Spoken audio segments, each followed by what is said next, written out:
The forward stroke looks like the simplest stroke you can do in a canoe, but actually it's a very complicated stroke, and there's a lot to doing an efficient forward stroke. One of the reasons it's so important to do an efficient forward stroke is that you do a lot of them in a day of paddling. You know, in a day of paddling you might do, I don't know, 20 or 30 pries or draws, but you might do hundreds or thousands of forward strokes.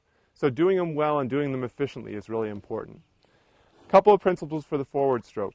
One of the first ones is that you want the paddle shaft as vertical as possible in the plane of the boat. So this would be a horizontal paddle shaft. This would be a more vertical paddle shaft.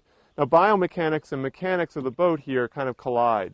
So usually you get the paddle about this vertical. That's about a good compromise between biomechanics and boat mechanics. My top hand's going to be out in front of my face, and it's just going to be doing small circles in front of my face, not dropping way down in between strokes on the recovery.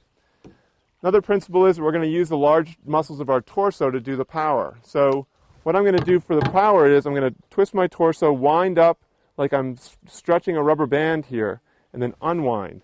And each stroke is a wind up and an unwind of my torso. Again, with my top hand right about eye level. The next thing I'm going to do is I'm going to take the stroke out fairly quickly. I'm going to take it out by about my knee. So it's going to be a short stroke. It's going to come back only to about here.